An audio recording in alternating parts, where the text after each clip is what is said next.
Hello everybody, Realm Builder Guy here, and welcome back to my newest Crusader Kings 3 guide. Britain in 1066, or British Isles in 1066, or the islands that hold England, Scotland, Wales, and Ireland in 1066. So I think I covered all my bases there. Thank you again to everybody that's been liking, commenting, and subscribing. It is much appreciated. If you enjoy this video as well as other guides and content I have on the channel, don't forget to hit the like button and subscribe if you're new. It helps the channel out. And usually I save this for the end of the guide, but we'll put it at the beginning. Let me know if any of you have started in 1066 in this area right here and how your adventures have gone. So as you know, my guides, and yes, this is a guide, it's been questioned, but it's a guide, is focusing on the history, the backstory, and about the people and the country and the places in Crusader Kings 3, because that's really where the story comes alive, and to help you guys maybe pick a new place to save and some basic starting strategies. So the thing about this, we're going to start, my goal with this is to start on the macro and then work my way down to the micro level. Because that's really the best and truly only way to deal with the nightmare that is this region in 1066. Just so many entities at play, so many power players. So first of all, let's talk about the general situation we have going on here. For that, I'm going to zoom in a little bit. So we've got England. We've got King Harold II Godwinson on the throne. He's got a few people that are trying to take the throne from him. We've got a war here with King Harald Hardruler, or Hardrada, of Norway, as well as, well, of course, the Norman conquest of England with Duke William the Bastard, William the Conqueror of House Normandy. Now, I did talk a little bit about William in my France guide, which I will link at the top of this video. And I'm not going to go into all the details that I already cover in there, but basically think about it this way. Edward the Confessor, who was through the line of the House of Wessex, died without a male heir, no children. And supposedly he had named William the heir to the throne in the time that Godwin, the father of Harold, was in exile. Well, Godwin came back to England, and the Godwinson family was one of the most powerful families in all of England.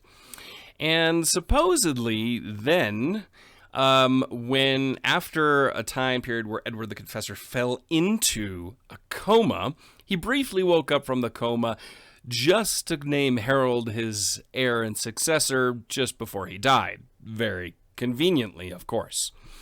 But William and the Normans contest this because in 1064, Harold supposedly helped William in a war against Brittany, in which he said he would uphold William's claim to the throne of England. So, there's that. On top of that, you have two other Scandinavians looking for the throne. First of all, you have Harald Hardrada. You can see here has a pressed claim for the Kingdom of England.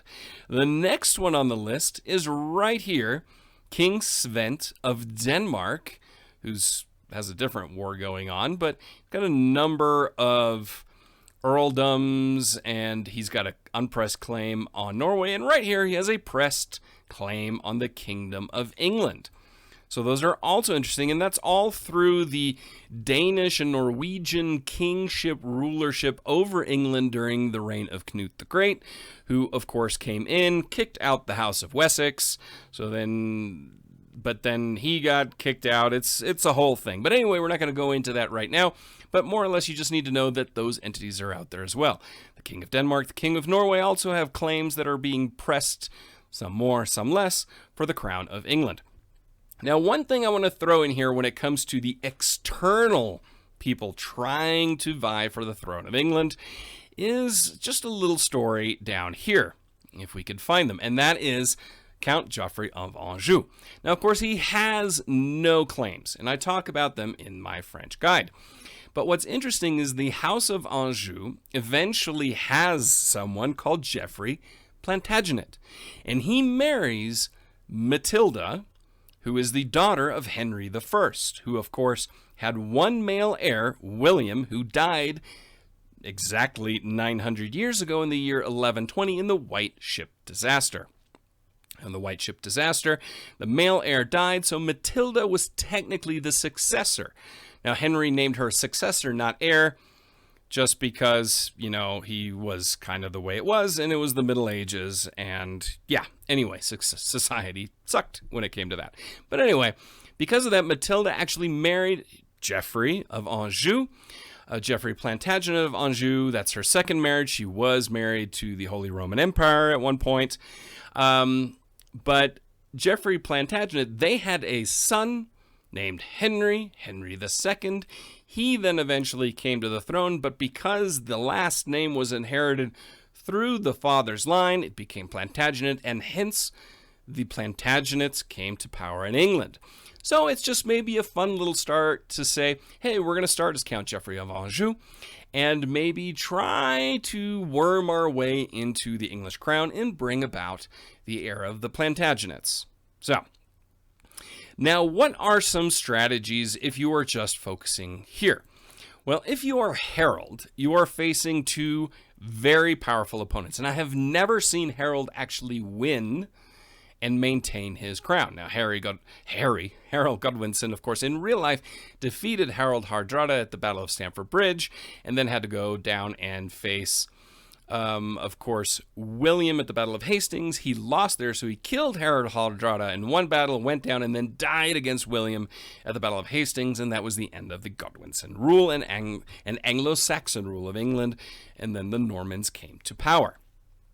Now, what could you do? Now, you do need to somehow get rid of one or both of these wars. Now, the best way to do that is get some powerful allies. Maybe you look at the Holy Roman Empire. Maybe you look at Scotland. Maybe you even look at France to try to backstab good old William.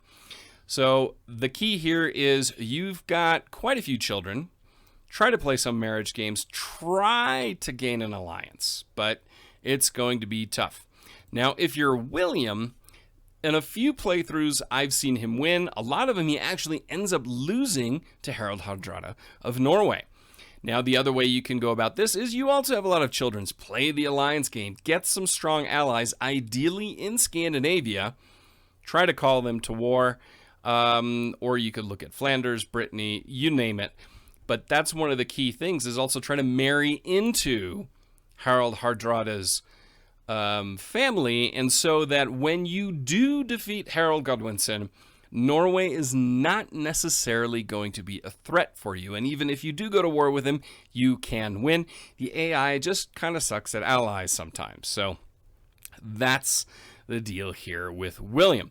Now, the other one you need to keep an eye on down here that could be of an interesting character to play, I gotta find him, and that is Count Robert Courtehouse of Maine. He is one of the children of William the Bastard, and in fact, it was between him, William Rufus, and Henry I for the throne of England. Henry I, of course, winning in the end, so that could be a nice little tale there. But I will get back to the children of William in a bit. So that's kind of the macro situation for the crown of England. You also can't forget you do have Scotland and North, but Scotland will get its own attention in a little bit. So now that we've looked at the big picture of the way things are and possible strategies you can go about, let's dive a little bit deeper into England. So the first interesting character we're going to talk about here is Countess Edgifu, or Edith the Fair. A real person. Now, here she is listed in this one as homosexual and pretty, but in reality, I don't know if she was or wasn't, but either way, she was eventually married to Harold Godwinson, and she was actually the person that identified, supposedly, his body.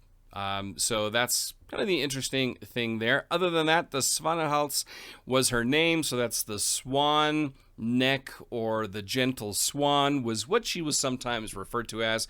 But Edith the Fair is, well, you could play her. She's got quite a few counties here as well, and you could try to expand, but in reality, she did marry Harold Godwinson, supposedly, even though it is not hard-coded here into the game. She does have quite a, or maybe it is, because she does have Edmund Haraldson, the son here, listed as well. So it is built in, but she's not married to him right now. He has a different wife right now, his second wife. But Edith the Fair is the one who did identify King Harold Godwinson's body after the Battle of Hastings because of quote-unquote love bites on his back. Make of that what you will. Now, the next person I want to just quickly highlight, if we go in here, and that is to Shropshire, and that is Edric the Wild. Now, Edric the Wild, in real life, did rebel eventually against William the Conqueror, but it, of course, did not succeed. But he is also one that would be of some interest to look into. Another interesting character that I'm just going to quickly mention is up north here in Northumbria, and that is Ossulf of Bernicia, an Earl of Bamberg. Now, he is a descendant of Uhtred. So, and this is he's the grandson of Uhtred, and this is the Uhtred that is the inspiration for Uhtred of Bebbanburg in the Last Kingdom. So that's just an interesting thing to keep in mind. Ossulf himself actually didn't live much past 1066, and one can even argue that he usurped the throne of Bernicia as well. But those are just some of the more minor characters that are a little bit interesting to talk about. Now I want to dive into two characters in particular that I find rather intriguing. Now, first we're going to go right over here to Northamptonshire, and we have Earl Waltheof Sivardsson of Northamptonshire of House Northumbria. As you can see, he has a claim for the Earldom of Bernicia as well as the Duchy of Northumbria. Now, he is, like you could see, of Northumbrian descent and of Northumbrian house, and he is the last Anglo-Saxon earl. Before eventually he was executed by William because he revolted against him twice. Once when the Danes under the Danish king invaded, and he thought, hey, maybe I can get back to Northumbria this way. That failed. William pardoned him, and then he took part in the revolt of the earls, which then resulted in his imprisonment and eventual execution in 1076. So, what do you do with real Waltheof? Well, there are a few different things you can do. You can either go and talk to your sibling, who is King Malcolm of Scotland, or you can try to ally with somebody around here, the Mercians, the Welsh, the East Anglians, and try to get your Northumbrian throne back. But of course, you can't forget your liege lord is the King of England. The King of England is in a two-front war. Picking the right side at the right time is the key here. It will probably cost you some prestige, but, you know, breaking an alliance may not be the worst thing in the world if you want to reclaim Northumbria. I would wait and see what the dust settles, who comes into power eventually, and then start pressing your claims for Northumbria. Now, they are pressed claims, so that means once you marry and have children, you are only 16 years old. That claim will go on as an unpressed claim to your children. Now, the next ones I want to talk about are Mercia and Northumbria. The brothers Edwin and Morcar. Now, these two brothers, very, very interesting. They fought versus the Norwegians when they invaded, namely Toste Godvinson, related to King Harold. So they supported King Harold at the Battle of Stamford Bridge. But when the Battle of Hastings took place against William, they conveniently did not show up. What was interesting, their sister was actually married to King Harold. Then, when King Harold eventually lost, they both revolted against the Norman rule. Edwin was eventually killed in 1071 by his own retinue to the Normans, who turned him over while he was on his way to Scotland. Morcar was close friends with Oswald of Bernicia, so Uhtred of Bebbanburgh's grandson.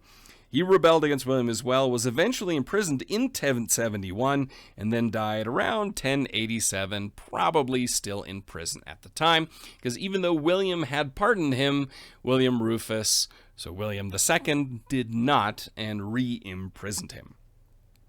Now, they both were trying to put somebody else on the throne, and that somebody else is, in my opinion, the by far most interesting character to play in England in 1066 even, and that is Earl Edgar Edvardson of Warwickshire of House Wessex. So he has claims on quite a few counties here, but most importantly, he has a press claim on the Kingdom of England because, of course, he is of House Wessex. He is the last male member of the House of Wessex. Now, he does have a sister right here, Margaret of Staffordshire, and I'm going to talk about her in a second. Now, he was actually born in Hungary during his father's exile. Now, his father and grandfather were exiled after Canute the Great's conquest of England. He was summoned back to England by Edward the Confessor when Edward the Confessor found out that he still had family living on the continent that he didn't even know still existed, and he wanted Edgar to become the next king of England. So he kind of wanted him to become heir, but the problem is he failed to entrench him as heir. After Harold died, the Witan actually voted Edgar the King of England, but never crowned him. And in fact, kind of suggested maybe you should bend the knee to William, which he then eventually did. He submitted to William and traveled with William back to Normandy in 1067. Now, he was always supported by the two brothers I mentioned before from Mercia and Northumbria, because, well, they didn't want to submit to the rule of Normans and wanted to keep their Anglo-Saxon kings. But unfortunately, their military strength was never strong enough that it could help.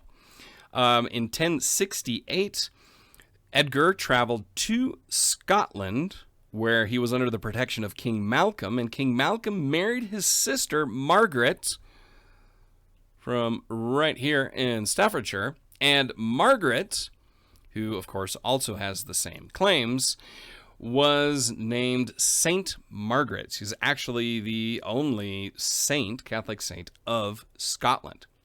So Edgar himself, he, of course, continued to try to get back on the throne. So he fought against a Norman rule, but never prevailed, but somehow remained in the good graces of the House of Normandy. He was eventually exiled to Flanders and then Italy, also fought in the First Crusade, and supported Robert Courthouse versus first William Rufus, remember the Robert we talked about before, in Normandy, and then against Henry I.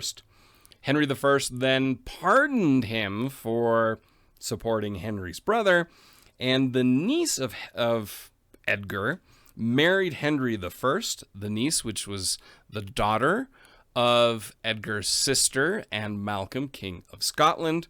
They produced a son, whose name was William as well, who died in the famous White Ship disaster of 1120. Edgar eventually just died of old age. There was nothing more known about him, but it's interesting that someone who should have been the King of England somehow never managed to be it. So this is the one that I personally believe is by far the most interesting, because you start very, very small. You're very isolated. You're in a country that's at war on two fronts, but you are the rightful King of England. Harold usurped your throne, let's be honest. The kings of Denmark and Norway would gladly usurp your throne. And of course, William the Bastard would usurp your throne eventually as well. So can you change that? Can you bring the House of Wessex back to power in England and make the wishes of Edward the Confessor come true, that the House of Wessex remains in power. Now, how you do this is extremely difficult because, of course, you're not going to win the throne of England right away. But you do have a pressed claim. So again, your children would get it eventually. You're only 16 years old, so of course you can marry. You've got a lot of good traits, good attributes. The first thing you'd maybe like to do is consolidate some power here within Mercia itself and build up some allies inside and outside. I would say Scotland is a natural one to try to ally with, but of course you need to build up your prestige first and your rank first because, of course, the marriage penalties within CK3 as far as who you can marry away. You're marrying your sister to someone, maybe do historical and hook her up with Malcolm up in Scotland. That could be one of interest as well. So for me, Edgar of Wessex, a direct descendant of Alfred the Great, would be by far the most interesting start in England in 1066. So next, we move up north, of course, to Scotland. Now, the one thing to keep in mind here is, of course, that Harold Hardrada does control some areas of Scotland, and of course, you have King Gudrod Haraldsson of the Isles as well. But we're going to talk briefly about Malcolm III, Canmore of Scotland. He is still married to Ingeborg, but eventually that goes away. And Margaret, previously mentioned, becomes his wife. And so, yeah, anyway, we talked about that a minute ago. But the king of the grandson of the King of Scotland should have been the King of England, if that makes sense. His granddaughter eventually becomes Empress Matilda. And so the Scotland does have a role to play in the future kings and queens of England. But first, let's talk a little bit about Malcolm. So Malcolm had a long 35-year, very, very happy reign. Let's see here, he's a bold atheist and homosexual, but he is quick, and this, of course, is a congenital trait, so your children should get that as well. Now, his future wife, Margaret, is, like I mentioned, the only Scottish saint, and it is his second wife, as you can very plainly see. Now, his ambitions were always to unite Scotland and conquer Northumbria. He accomplished neither.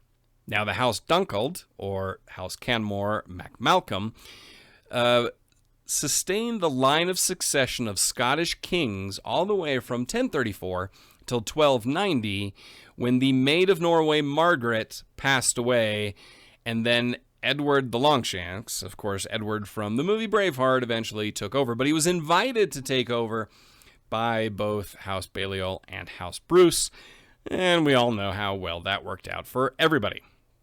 Now, in Scotland itself, there are a few entities to talk about. Now, if you want to play King Malcolm, that's perfectly fine. I always personally find that people of this size, it's a little bit boring, but you still can. Now, what would you do? Now, of course, take a look and ally with the right people, depending on how the war with England goes. Definitely try to kick out Norway and definitely try to conquer here. I would say a weakened England is your best bet to take over Northumbria, which, of course, was the natural ambition for Malcolm, and uniting Scotland as well. That is the strategy I would definitely take. And then keep an eye on Ireland. Ireland is so split up, and I will talk about Ireland in a bit, that conquering Ireland would be, I'm not going to say easy, but there are harder things to do in CK3. Now, as far as other interesting people to talk about, now I did talk about this gentleman right here, Mal Snectai of Maclulach of Moray. Now, he is a descendant of the famous Macbeth. I talk a bit more about him in my 5 fun starts in 1066 video that I will link at the top, so you can check that out with a little bit more information about him. But next, we're going to move right over here to King Gudrod Haraldsson of the Sudreyar, or of the Isles. Now, he was the ruler of the Isles, as you can see, and eventually the ruler of Dublin down here. Now, what this did was it gave him the powerful trade control of the Irish Sea. Now, we don't have trade mechanics in CK3, but hopefully one day, and that would be a lot of fun to especially play as him. He's only 17 years old. He has no children yet, but that will eventually come, ideally. And he would be a lot of fun. I mean, he's Catholic, he's Norwegian, he's Gaelic Norse is how he is seen throughout history. He supported the Norwegian invasion of 1066, and as you can see here, he is an ally with King Harald Hardrada of Norway. Beyond that, he usurped, actually historically, the Kingdom of the Isles throne when he took over the Isle of Man and got rid of this guy right here, Gofraid, who is one of your... he is not one of your heirs. That's not one of your vassals, sorry. So that would be one to try to take over for sure. And then the next one would be to march over to Ireland and conquer there as well. Historically, he conquered Dublin in 1091, and he founded the Crovan dynasty, as you can see right here. Now, the Crovan dynasty, which also then transformed a little bit into Clan Someril, ruled the Isles for centuries. He actually died on Islay in 1095 of quote-unquote pestilence eventually. But young King Gudrod of Haraldsson would be a lot of fun to play in 1066. Now, you already have a super powerful ally in the King of Norway, so why not let him kind of play around here in England while you try to take over Scotland? Now, the Scottish king is rather powerful, but if Norway does well in England, you've got an extremely powerful ally to try to expand your power base in Scotland. Alternatively, taking over Man and then moving over to Ireland would be another natural move simply because, well, you're just way more powerful than them. So that would be a move that I would fully endorse and try to build this Irish sea power and then eventually maybe even move down to Wales. So that is Scotland. Now we will move down to Wales. Now, starting in Wales, we're going to be looking at Prince Blethyn of Gwynedd. That's right, I read and see how to pronounce the double D, and apparently it's a TH. So if that's wrong, just let me know. So he does have a few claims to Dyfed and the Principality of Deheubarth, which I've now obviously butchered, but you have the most likely path to becoming a king of all of Wales. Now, you already have Powys and the Principality of Gwynedd, and historically, he actually ruled with his brother as co-kings. They were installed as kings by the Godwinsons. So there's that. The house actually that they come from, Mathrafal, ruled in Wales for a long time and survived Edward the Longchances, Edward the First's extermination of Welsh houses in 1283 by allying with England and converting from a Welsh lordship to an English lordship until the house was eventually displaced in the 14th century. Now, I had mentioned that they were placed into power by the Godwinsons, and then when Harold was defeated by the Normans, they resisted the Normans. Prince Blethyn here, but he was known as King Blethyn, was eventually killed in 1075 by the King of Deheubarth, or however you pronounce that. I apologize. So, speaking of Deheubarth and Morganwig, I had already mentioned them in the previous guides to 867, so you can check that out at the top. I will link that there. But in this time, for their contemporaries, both the head of Deheubarth and Morganwig were not very large characters. In fact, if we look at this gentleman here, Meredith, he, quote-unquote, bent the knee to William. He first resisted Norman rule, but then quickly told William, no, it's fine, man.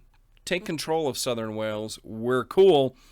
And then turned over, of course, Gwynedd and killed Blethyn. So that's an interesting side note there. This, for me, is by far the most interesting one to play as. Now, Morganwig also has a few claims here that Deheubarth does not have. So everybody wants his land, and I feel that Gwynedd would be the most interesting one to play. When you're 41 years old, you got a ton of kids. You do have a brother as well who is allied with you just to the south. You are the most likely candidate to unify all of Wales. Now, of course, you need to be cognizant of what happens in England, so just keep an eye on that. The next step after you unify Wales is, of course, to ideally ally with England so they don't attack you. And then maybe you look at building a true British Empire by expanding into Ireland first and then Scotland before you take over England. The other one you could do is come down here to your cultural friends in Brittany as well. So that is Wales. Now let's head over the Irish Sea and check out what's going on in Ireland in 1066.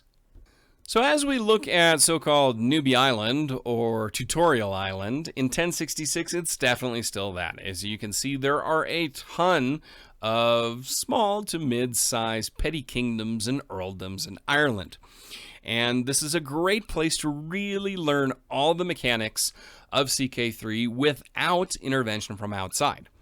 I did this also at the beginning of CK3 to kind of learn and see what was new. I took over this gentleman here, who I will talk about first, in Munster, and within 2 generations became the High King of all of Ireland, and not once had anybody from England or Scotland or Norway tried to invade Ireland at that time. So they tend to leave you alone for a long time, and I've noticed that also in a few other playthroughs. Now, first, we're going to start with King Murchad of Munster. Now, he was a minor figure historically, as most of these that I'm going to talk about here. The big figures tended to come much later or much earlier in this time. But what's interesting is he is of House Brian, and he is a descendant of the very famous Brian Boru, who is credited for ending first the O'Neill domination of the Irish throne, as well as ending Viking invasions and Norse power in Ireland. So as Munster, the quickest way to power is obviously first, try to defeat your smaller neighbors as best you can first, expanding your power base. Desmond is a nice one to expand into, and you can get there pretty quickly, to be honest. You have higher prestige, and you can slowly build that there. The way I did it is I took over Desmond first, then Osseroy, then Leinster, then Athlone, then Connacht, and just bit by bit worked my way north. It took 2 generations, but we got there in the end. So next we're going to head down here to Desmond, and they were the rivals of the Bryans of Munster, and established as a kingdom officially in the year 1118 and ruled until 1596, so pretty long time. Now, Desmond here, you've got no claims, whereas in Munster, you do have the claim to the Kingdom of Ireland. This is a more difficult start just because you're so isolated, and you can only expand into your more powerful neighbor. Allies are going to be the key here. You do have a lot of children, so you can play some alliance games and try to isolate Munster, but that's the only way you're going to go, is Munster and playing the alliance game. Next, we're going to go up here to Connacht and to the petty kingdom of Connacht. Now, this was also a long serving kingdom from about the year 406 until 1474. So over 1,000 years, this kingdom ruled. But they were never bigger than this, and that's why there's no claim to the Irish throne, because they were marred by internal clan warfare. The guy you see here, Petty King Aed, was eventually murdered by somebody else in the clan. So what can you do as Connacht? You're in a pretty good position. You're not overly powerful. Nobody here really is extremely powerful, but expanding to the north or to the south is the most natural play. Athlone does have more military power initially, but again, allies are key. You only have one child, but he is not married yet. We may want to get on that pretty quickly.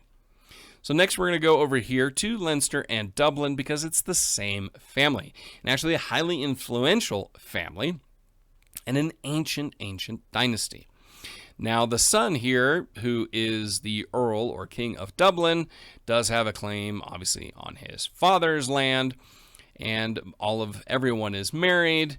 He does have a few children. So the more interesting play here is, of course, Earl Murchad of Dublin, and to eventually take over Leinster when your father dies, and then build from there. That'll give you a lot of power pretty quickly, and then start gobbling up your lesser neighbors around you. Speaking of lesser neighbors around you, we're going to go to this one here in Athlone, and it's not really a lesser neighbor, but they are descendant of the Irish High King Mael Sechnaill, and that's where this name comes from, and they do have a claim on the Kingdom of Ireland. Starting off as one of the more powerful militaries, I would go as fast as possible to try to take over some of your weaker neighbors, so you have some strength to take on Connacht and Munster right from the beginning. Moving up from there, we have Breifne. Now here you have the House Ruarich. They were the lords and kings of Breifne for a long time, and I'm completely butchering that name. I'm very well aware of that. From 964 until 1605. And it was either as kings or usually just earls and lords, but never really beyond that because, again, internal strife is an issue. Now, you're 26 years old, you're not married, you have no kids. That's the first thing you need to do. You are not very powerful militarily, but some of your neighbors are even less so. And for that, we're going to go over here to Oriel because, of course, we have the famous House O'Neill. You have a claim on Ailech, the kingdom over here, that I would press right away. You are 36 years old. You have siblings, but no kids. You're not married, so let's get on that. House O'Neill is one of the most famous houses, probably the most famous house in all of Irish history. Of course, High Kings of Scotland for a long time, till, of course, Brian Boru, who I mentioned before, broke that line. So the goal here for me would be is to conquer Northern Ireland as fast as possible, build that base. Once you get that done, the first move would be to press your claim against Ailech, because of course they're pretty weak. Once you have them, then I would go after Breifne and then after Ulster and build that power base here to the north before you start moving south, because Munster, Desmond, and Connacht will be strong pretty quickly. And if the Earl of Leinster dies, the Earl of Dublin will be pretty strong as well. I would also look at getting an alliance outside of Ireland to help your cause. Maybe even King Gudrod here of Crovan would be an interesting one, even though you are of a different culture and of a different religion, insular Christianity versus Catholic Christianity. So it's going to be a little bit harder, but it's at least something worth thinking about. But first, you would have to build your base here. So there you have it, a not-so-brief overview of a guide to 1066 in Britain, the British Isles, or the islands that hold England, Scotland, Wales, and Ireland. I hope you enjoyed it and you find some fun campaigns to base out of this one. I know I will definitely be trying a run as Edgar of Wessex to try to reclaim the direct line of Alfred the Great to the throne of England. It's going to be really tough, and maybe I'll even do that as a Let's Play series here on YouTube. So until next time, please don't forget to hit that like button, subscribe if you're new, and go check out some of the links down in the description. And until next time, I'm Realm Builder Guy, and I will talk to you soon.